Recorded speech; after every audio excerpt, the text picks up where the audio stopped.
The Honourable Member for Nanaimo, Ladysmith. Thank you, Mr. Speaker.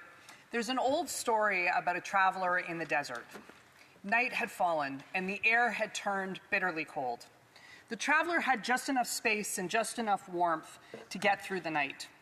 But just then, a camel approached and asked if it could put its nose inside just to stay warm.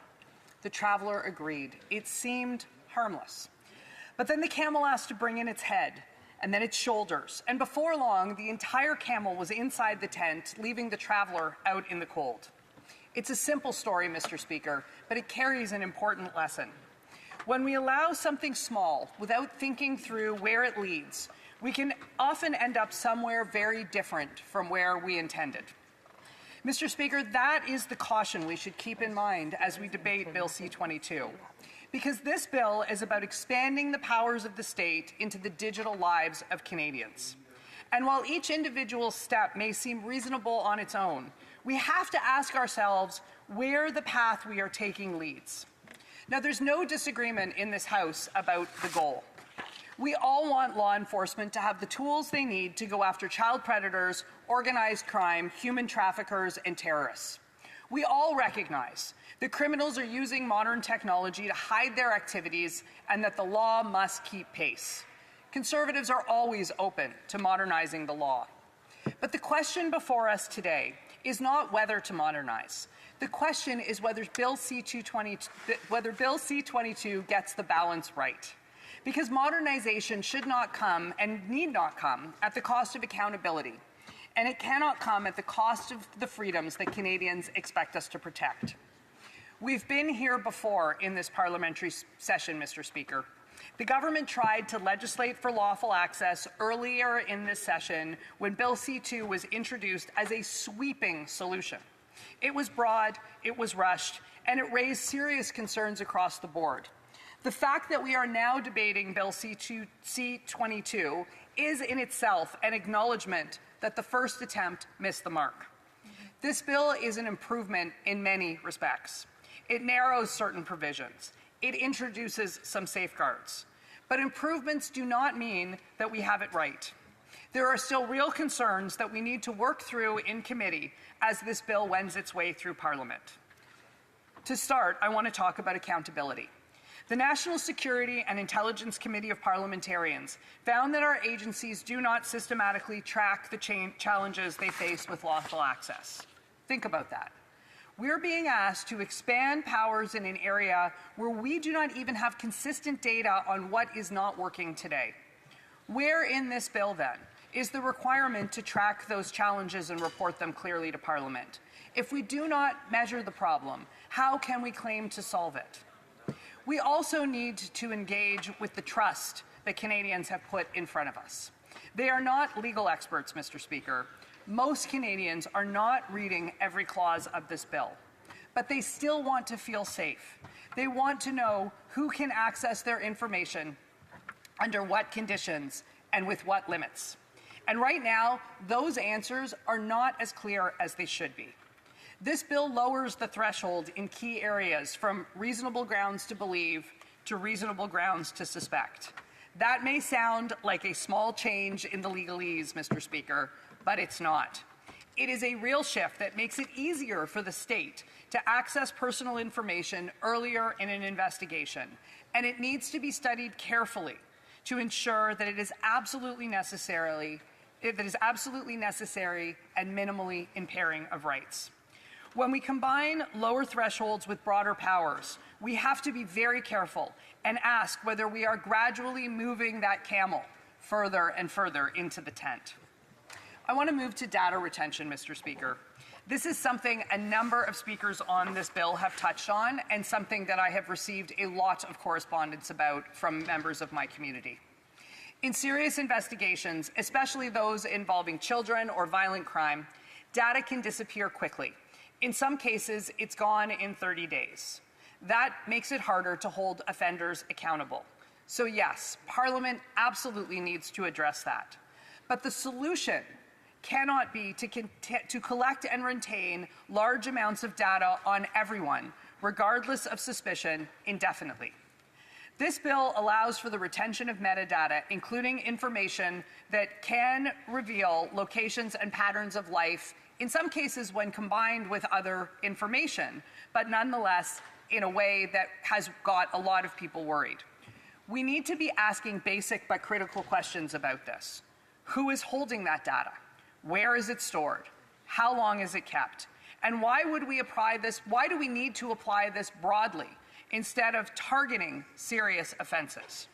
If we're going to impact privacy rights, Mr. Speaker, then we must do that in a targeted, proportionate, and justified way that we can explain to the public. Otherwise, we risk casting a net wider than intended and creating all kinds of concerns and worries in our society.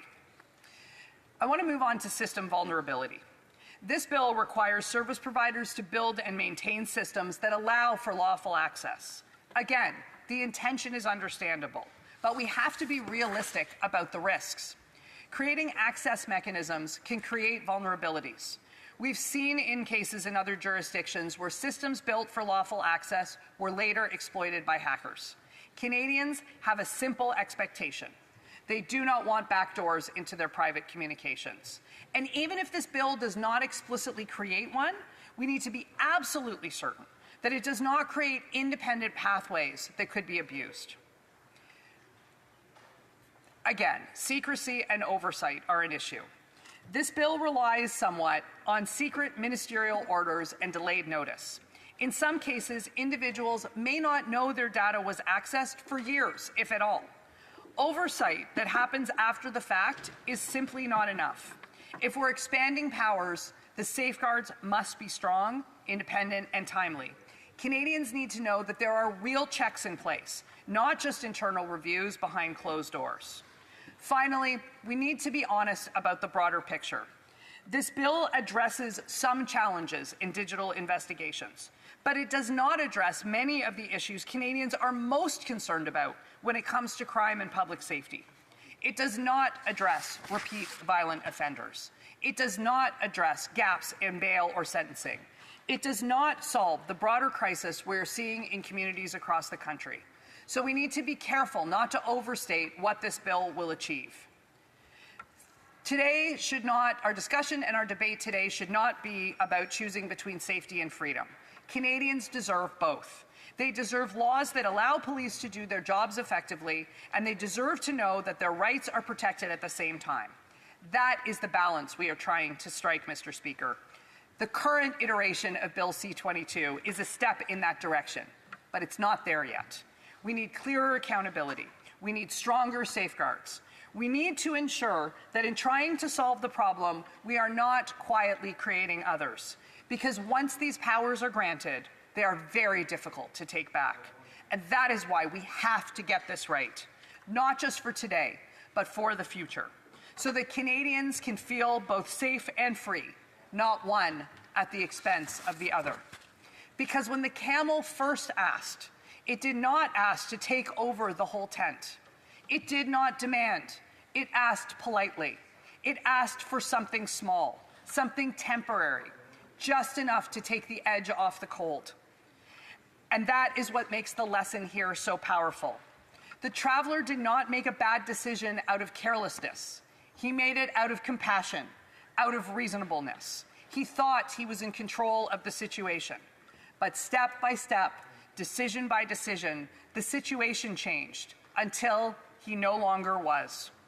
If we are not careful, if we do not take the time to examine all the possible angles and unintended consequences of this bill, we risk finding that the balance has shifted against us, not all at once, but gradually, in ways that were easy to justify at every stage along the way, but which nonetheless unduly upset the balance, the delicate balance, between privacy and speedy enforcement.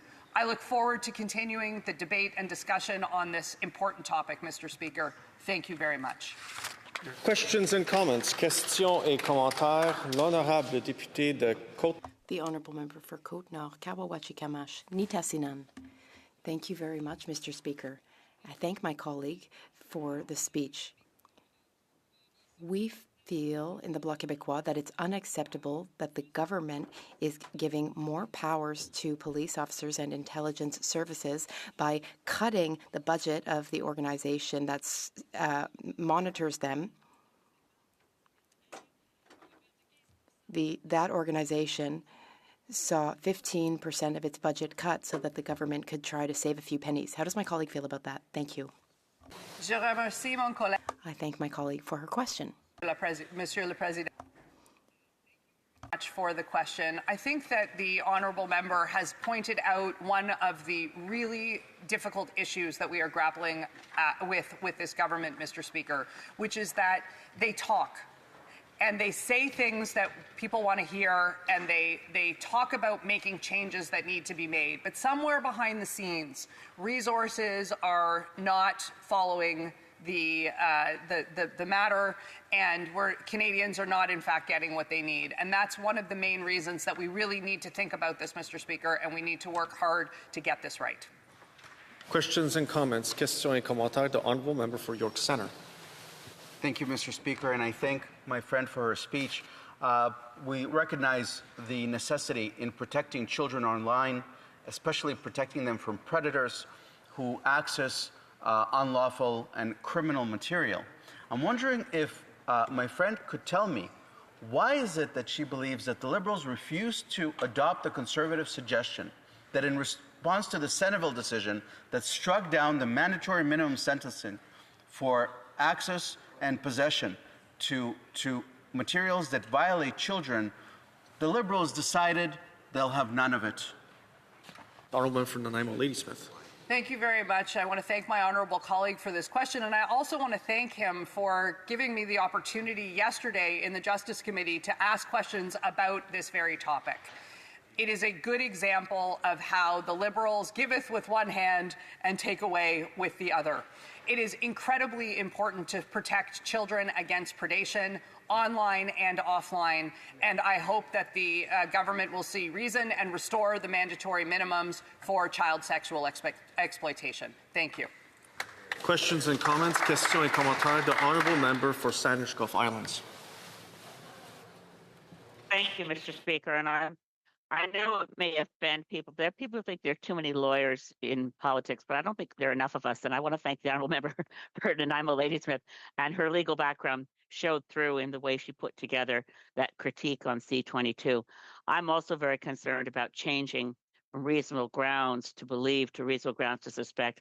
I'd just like her to expand on where, if she can find any previous example of that kind of threshold being used.